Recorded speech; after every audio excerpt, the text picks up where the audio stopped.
Sean todos bienvenidos a este espacio de reflexión donde los libros siempre son nuestra cita. En el día de hoy vamos a continuar con el análisis del libro Historia General de las Drogas, escrito por el gran filósofo Antonio Escotado. En el video anterior de esta serie hemos hecho un análisis introductorio respecto al consumo de drogas en general e hicimos un repaso sobre el papel que han tenido estas sustancias en las primeras civilizaciones. Por lo tanto, si no viste el primer video de esta serie, te recomiendo que en este momento pauses y te dirijas a ver la primera parte, el primer video, porque va a ser la base fundamental para entender el desarrollo histórico que hace Antonio Escotado respecto al consumo de drogas. ¡Se te va el tren, araña! Sin más que decir, en el día de hoy vamos a analizar las drogas en la Edad Media. Lejos de mí esa gente que no sabe su camino y quiere enseñarlo a los demás. Esos que prometiendo tesoros os piden unas monedas. Para cultos como el cristianismo ortodoxo, las drogas psicoactivas siempre se han presentado como algo aborrecible, a tal punto que el cristianismo siempre ha perseguido tanto de manera directa como indirecta la cultura farmacológica. De hecho, se ha apoyado en dos herramientas principales: la censura y la quema de libros. Escotado explica que durante mucho tiempo pudieron coexistir lo que él denomina el sacerdocio ritualista con la hechicería, y dice que esto se da porque en realidad cubren necesidades distintas y que si ninguna intenta imponerse o inmiscuirse en la otra, pueden llegar hasta ser compatibles. Por ejemplo, los basileos griegos coexistían con los hierofantes de cultos mistéricos, los pontífices romanos con los mistagogos posteriores, los confucianos con los santones taoístas y budistas, los rabinos con los profetas.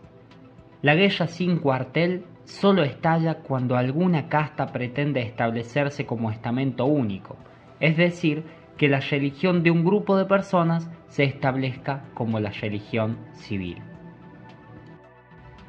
Los sacerdotes buscaban prohibir o eliminar cualquier misterio que no tuviese que ver con el misterio eucarístico, que desde su religión era el único que debía permitirse. Por ese motivo presionan al emperador Valentiniano, quien termina prohibiendo bajo pena de muerte cualquier celebración nocturna en sus dominios. Y es que era justamente en este tipo de fiestas donde la gente consumía drogas psicoactivas. Y como mencionamos en el video anterior, estas tenían efectos alucinógenos o visionarios, que si bien se pueden explicar naturalmente por las propiedades de las plantas, esta gente creía que la causa de ese efecto era el poder maléfico o demoníaco. El mundo greco-romano poseía una normativa legal acerca de la hechicería, donde básicamente distinguía los hechizos en magia negra y magia blanca. Desde que el cristianismo triunfa, esta distinción se suprime, ya no se la tiene en cuenta, y el problema es que toda magia se reputa como satánica, incluso aquella magia que pretendía ser benéfica o buena. En el año 424 la ley sálica contempla el exterminio de brujas y de preparadores de filtros en general. No obstante, esta ley también arbitra lo que sería la sanción o las multas para aquellas personas que acusen a su prójimo sin poder probar tal crimen.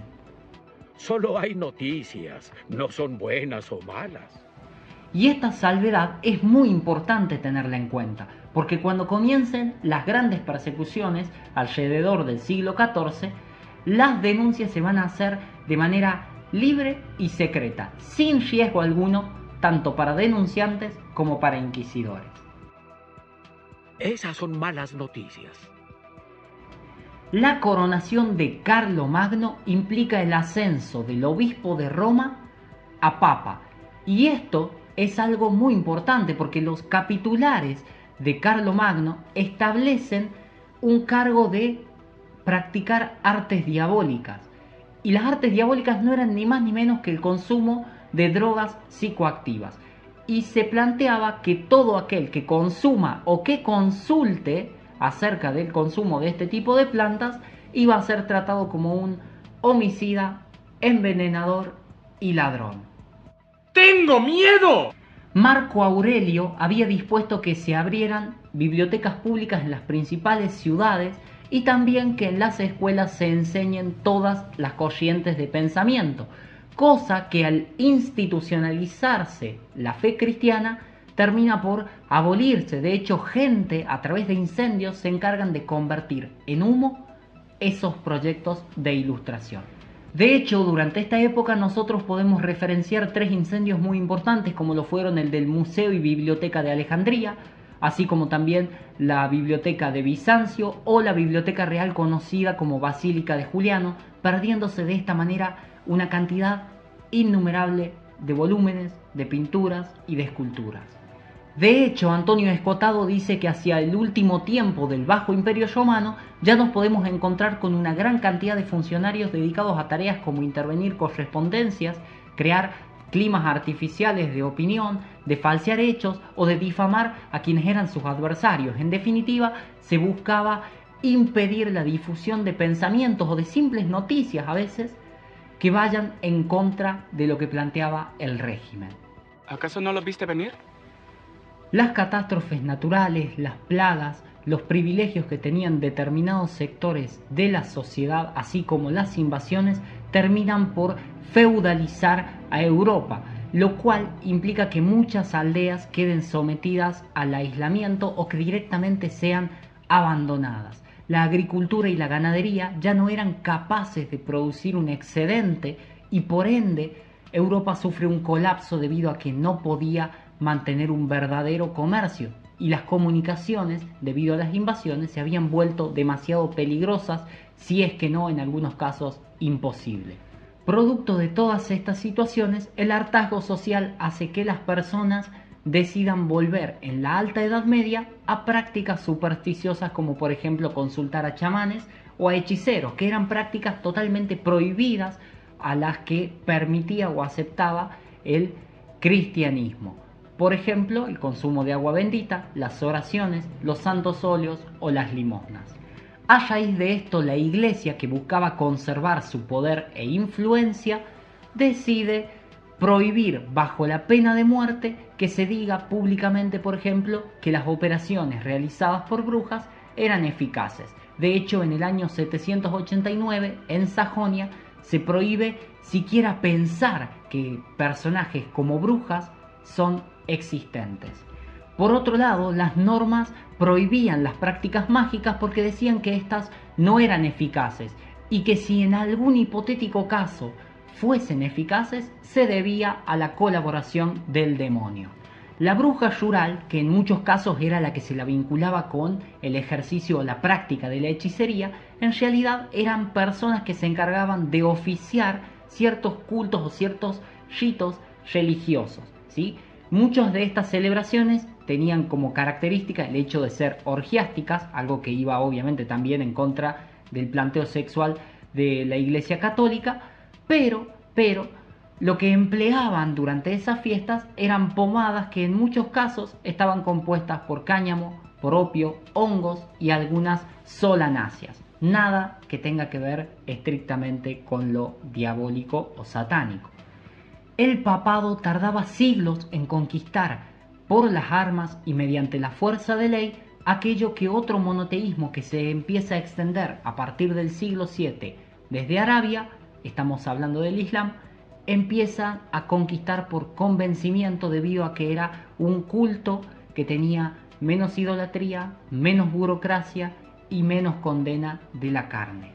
Es justamente al Islam, que por su traducción significa sumisión a la voluntad de Dios, a quien el continente europeo debe su recuperación intelectual, ya que fue esta religión quien deposita libros griegos y del lejano oriente. En el Islam se veía al alcohol como un simple estupefaciente y de hecho no se lo prefería tanto porque se planteaba que era mucho más lesivo para el organismo del usuario que drogas como el opio, el cáñamo o el café, al cual ellos no lo consideran bajo ningún punto de vista como una fuente de despropósitos o de mentiras. Los árabes asimilaron la cultura clásica a través del Imperio bizantino. De hecho, Teodoto de Esmirna en el año 750 relata que El jugo de adormidera y el opio era consumido por todas las personas que vivían en Constantinopla. Al producirse la expansión árabe y a través de plantaciones gigantescas como las turcas y las persas, el opio se expande desde el estrecho de Gibraltar hasta Malasia y China, muchas veces a través de pastillas selladas con el lema Mash Allah, que significaba presente de Dios. En este contexto, el opio era concebido como una droga de senectud que permitía vivir una vida sin amarguras y morir dulcemente. De hecho, se consideraba que el único efecto secundario e indeseable causado por el opio era una tendencia al estreñimiento que se podía corregir con el uso periódico de algún tipo de laxante. El consumo de opio no tan solo se consideraba como un medio para mantener el equilibrio psíquico, sino también para preservar la salud física, ya que las personas que consumían diariamente grandes cantidades de este fármaco se presentaban inmunes a dolores como el catarro o la gripe. La autoridad político-religiosa del Islam no decía nada ni a favor ni en contra de drogas como el cáñamo o como el opio. Sin embargo, respecto a una droga como el café, que se utilizaba para combatir la apatía o el cansancio y que socialmente tenía un uso muy extendido, sí intentaron prohibirla o limitar su uso. A partir del siglo XII, la presencia de brujas y de brujos dan lugar a condiciones de emergencia muy similares a las que hablamos en el anterior video acerca del Senado Consulto Romano respecto a las bacanales. Algo que hay que tener muy en cuenta porque, como dice una popular frase, la historia no se repite, pero rima. De hecho, comienza a aplicarse el mismo sistema, una acusación libre, secreta y retribuida, basándose en un estereotipo y valiéndose de la tortura durante el procedimiento. Esto se va a poner feo. Hacia el año 1000, Europa experimenta una recuperación general debido a que se habían recuperado tierras de cultivo, a que se habían restablecido algunas rutas comerciales, y eso dio lugar también a la fundación de nuevas ciudades y pueblos al pie de los castillos y de los monasterios. Son estos y algunos otros factores los que permiten que en Europa vuelva a producirse un excedente agrícola que da lugar al florecimiento de ferias y de mercados.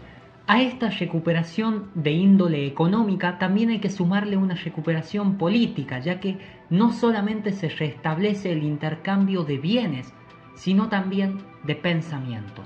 La gran hambruna que comenzó en 1315 y se extendió hasta 1317 fue el evento final de una serie de grandes catástrofes que azotaron a Europa, como lo fueron las quiebras de los bancos, así como también el hundimiento de la industria textil y minera, y por supuesto hablamos también de la peste negra, una epidemia que se extendió desde el sureste y en poco más de 2 años acabó con 1/3 de la población occidental.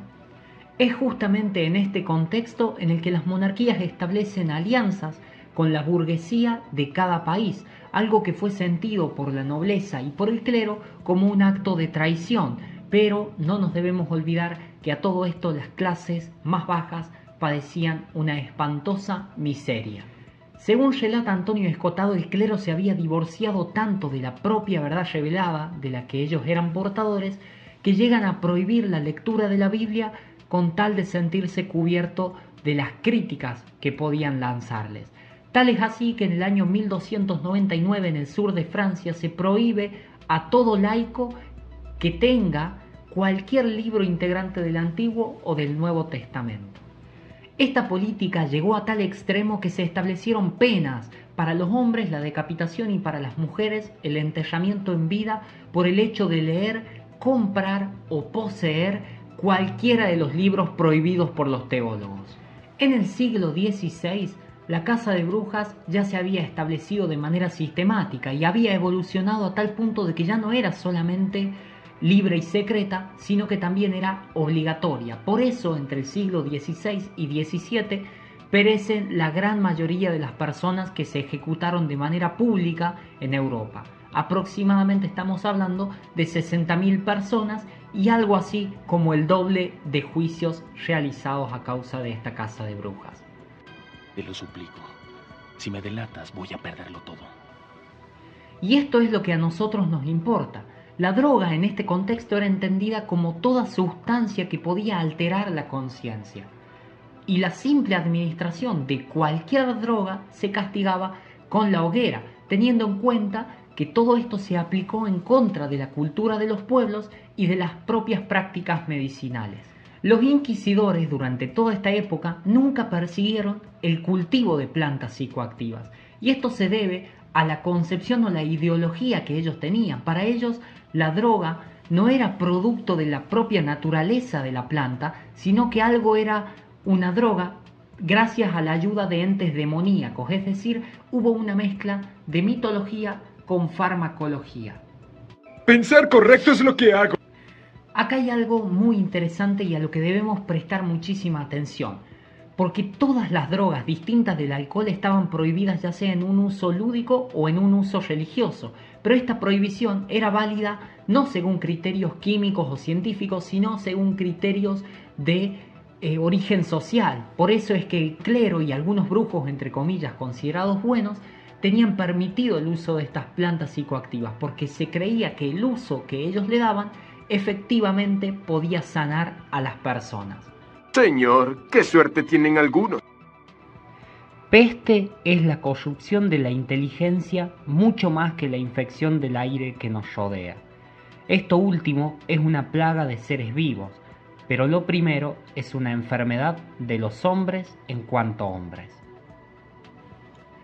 Toda esta lucha contra la hechicería que hemos mencionado, dice Antonio Escotado que no solamente es el ejemplo perfecto para darnos cuenta de que la persecución multiplica hasta el infinito todos los daños que se pretendían evitar, sino que también es un ejemplo perfecto de la estrategia de control social que ejercen aquellos grupos que detentan el poder.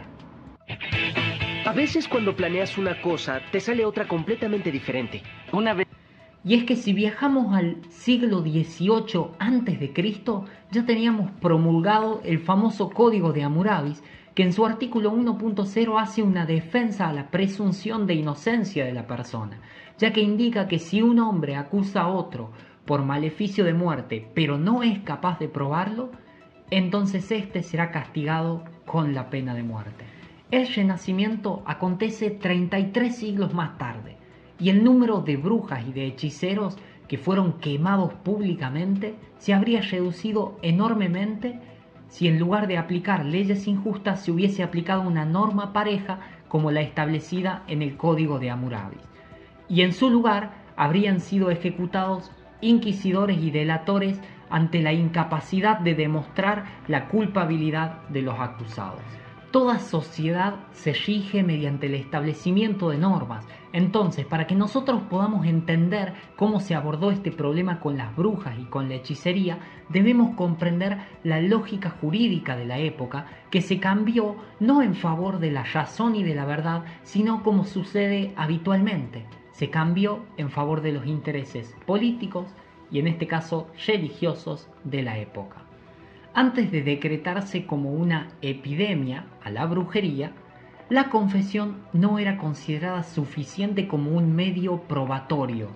De hecho, en ese tiempo los magistrados utilizaban una compleja mecánica de pruebas, a las cuales las clasificaban en pruebas directas, en pruebas urgentes, en pruebas incompletas, en pruebas lejanas, pruebas considerables, pruebas artificiales y pruebas leves, las cuales podían combinarse o sumarse de una manera limitada. Entonces el sistema funcionaba de la siguiente manera.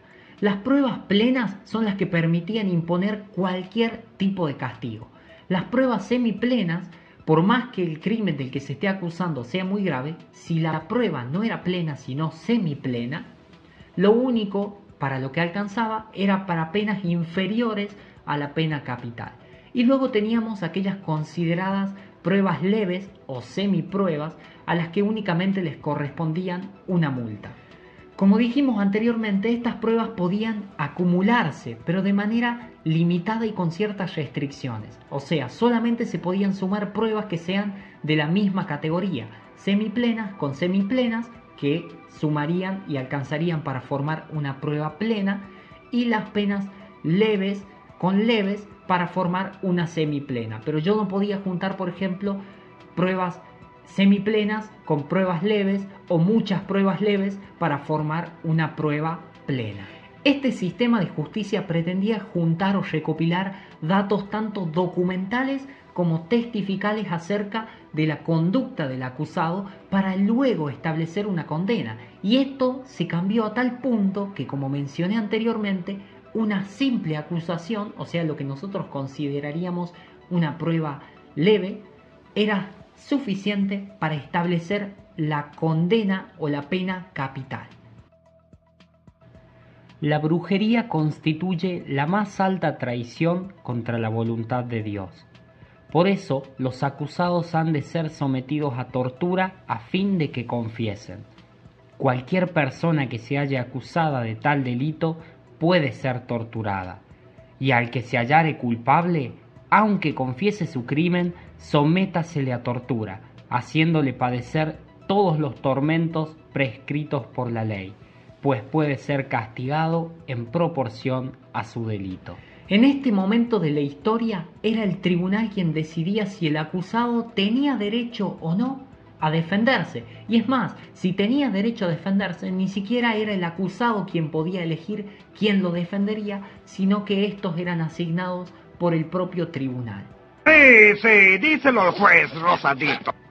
El mero hecho de ser acusado justificaba que todos los bienes de aquella persona acusada pasen a ser ahora del Santo Oficio. Y de hecho, los familiares, en caso de que este acusado reciba la pena capital, estaban obligados a pagar por el servicio de los torturadores y de los verdugos, así como también de los banquetes que se daban los jueces luego de la quema. Recordemos que el fuego, en este contexto histórico, el fuego era algo que tenía mucho valor para purificar la inmundicia espiritual. La acusación de brujería constituye un instrumento para segregar a un individuo y definir los límites sociales. En pocas palabras, resulta imposible ser declarado inocente una vez que uno fue acusado en este contexto histórico. Y la razón es muy sencilla, que acá no se buscaba llegar a la verdad de ciertos hechos, sino aceitar el sistema que hacía posible el proceso mismo, es decir, se asoció a las brujas o a los hechiceros con algo malo, y el hecho de juzgar a esas personas significaba estar erradicando ese mal. A eso se le llama estrategia. La Inquisición intentó combatir mediante el terror la libertad de conciencia, y toda esta lucha no solo no acabó con las prácticas, sino que su propia inviabilidad hizo que cayera por su propio peso. ¿Acaso no lo viste venir? Los cuerpos pueden ser encarcelados, descoyuntados y convertidos en ceniza, pero el pensamiento es esencialmente refractario a la coerción. Cuanto más pretenda ser reprimido por medios externos, más abrazará formas de resistencia y delirio que inviertan el propósito de los censores. Muchos juristas de la época, como por ejemplo Bodino, establecían una relación directa entre las drogas y la brujería, y es que al inquisidor no le interesaba saber qué es lo que sabía o qué es lo que hacía la bruja, simplemente se buscaba domesticar mitológicamente al resto de la población, convencer a todos de que el consumo de drogas era algo demoníaco. Tranquilo, Ned. Piensa en la Biblia. Sagrada Biblia. A finales del siglo XVII se manifiesta una crisis de valores, representada fundamentalmente a partir de reclamos en el terreno político, como por ejemplo el derecho a la libertad de conciencia, que se distinga entre derecho y moral, y sobre todo que se priorice el examen por la razón antes que la admisibilidad por la fe. En cuanto a las drogas, que es lo que nos atañe en este video, se propone un retorno a criterios paganos, es decir, a considerar a las drogas como algo neutro en sí y que por ende debería ser indiferente por completo para la ley y solamente debería estar librado al entendimiento de los usuarios. Personas como Sydenham plantean que el opio, por ejemplo, una droga, era un regalo por parte de Dios para el alivio de sus sufrimientos. Entonces empiezan a producirse grandes cambios en la mentalidad europea, y es que el opio, que en un principio era considerado una porquería diabólica, ahora era visto como un don divino, y esto se debe a que efectos como por ejemplo la ensoñación ya no eran vistos como ofensivos hacia Dios. Existe un ejemplo paradigmático capaz de explicar o ilustrar perfectamente este cambio de mentalidad europeo, y es que durante inicios del siglo XVII no solamente el clero veía mal el hecho de fumar tabaco, sino que el poder político establecía condenas para quien realice esta práctica. Pero a finales del mismo siglo, el hecho de fumar o de mascar la planta de tabaco era algo que ya se había extendido por todos los continentes, y es debido a esta masificación que acaba por aceptarse ese hábito y ya no se establecen condenas, aunque sí se cobraban impuestos. Eres cruel, pero justo. En este punto es muy importante hacer una pequeña salvedad, y es que el cigarrillo no es lo mismo que el tabaco. El tabaco tiene ciertas propiedades alucinatorias que en el cigarrillo no existen debido a que éstas se aligeran con el uso de la nicotina. Respecto al café, en el sur y en el oeste de Europa había una mayor aceptación de esta bebida, algo que no sucedía en los sectores mayormente protestantes, porque veían al café como una droga perjudicial para la salud, que sin embargo, cuando llega el siglo XVIII, se había extendido tanto su práctica, su consumo, que acaba por aceptárselo socialmente, y muchos médicos terminan declarando el café como una droga poco tóxica si era consumida en dosis moderadas. Lo que propiamente tienen en común el café con el tabaco es su efecto, la adictividad en las personas. Con esto finalizaríamos nuestro recorrido histórico acerca del uso, del consumo, de la concepción y de la regulación de las drogas en la Edad Media, lo que dejaría para los siguientes videos de esta serie algo que da mucha tela para cortar, que es básicamente la regulación y el cambio o la manipulación en la concepción de las drogas en los estados modernos. Sin mucho más que decir, agradezco que hayan visto este video hasta el final. Agradecería también, si está en su buena voluntad, el hecho de darle like al video, de comentar, de suscribirse al canal y sobre todo de compartir, de difundir si es que le ha gustado o si le sirve de algo el material que se comparte acá. Yo no tengo mucho más que hacer que agradecer. Nos vemos en el siguiente video.